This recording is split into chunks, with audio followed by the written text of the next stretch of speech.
წარმოგიდგენთ თემუდან გამოწერილ საკომპოსტო ტომარას. საშუალო მოცულობის გახლავთ ეს ტომარა, ეს არის ჩვენი პირველი ცდა კომპოსტის გაკეთებისა და მას ვიყენებთ სამზარეულოს, მას ვავსებთ სამზარეულოს ნარჩენებით.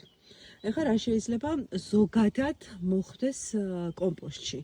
ეს არის ბოსტნეულის, ცხილის ნარჩენები, ბანანის, ყავის ნალექი დარჩენილი და ნებისმიერი მწვანე მასა, ბალახის ნაკრეჭი ბალახი, ტოტებიც ასევე ეს რაც შეეხება დიდ კომპოსტში. ჩვენ შემთხვევაში ეს არის 80 სანტიმეტრია სიმაღლე და ესე ორმაგი საკეტი აქვს, კეტავთ. ჩვენ შემთხვევაში მხოლოდ სამზარეულოს ნარჩენებისთვის ვიყენებთ, მაგრამ სამომავლოდ ალბათ გვექნება გავაკეთებთ დიდ ყუთსაც, სპეციალური მოწყობის ყუთს და ამაზე გავაკეთებთ ცალკე ვიდეოს, მაგრამ ამჟამად თვითონ პრინციპს წარმოგიდგენთ, ესე იგი იყრება სამზარეულოს ნარჩენები და მე აუცილებლად ფენა კეთდება უნდა დაიყაროს მიწა. წინააღმდეგ შემთხვევაში სრულფასოვანი კომპოსტი არ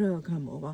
იქ შემდეგ მიდის უკვე გადამუშავება, სპეციალური ბაქტერიებით ხდება გადამუშავება ამ ნარჩენებისა და მივიღებთ გუმუს, საუკეთესო კომპოსტს, საუკეთესო სასუქს ჩვენი ნიადაგისთვის, ჩვენი მცენარეებისთვის.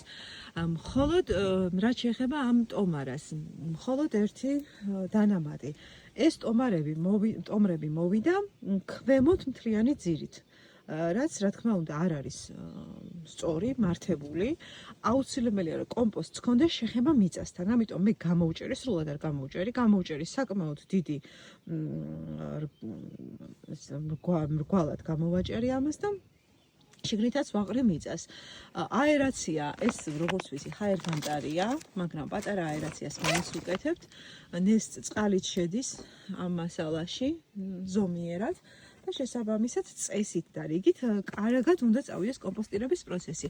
ყველაზე საინტერესო როცა ამას და ზოგადად საკომპოსტო ყუთსაც ამავე პრინციპით ქვემოთ უკეთდება ესეთი გამოსაღები, საიდანაც როდესაც მოხდება დაკომპოსტირება და დამიწება აი ამ ნარჩენებისა, ჰუმუსად ქცევა, აქედან ვაღებთ, გამოვიღებთ ქვემოდან, ამ უკვე ქვემოდან მიწას, მიწის მხრიდან მიდის უფრო აქტიურად კომპოსტირების პროცესი, გამოვიღებთ ამ გუმუსად ქცეულ მიწას და აქ სივრცე თავისუფლდება და ვამატებთ ახალ ნარჩენებს. დაახლოებით 1 წელი მაინც უნდა სრულ კომპოსტირებას.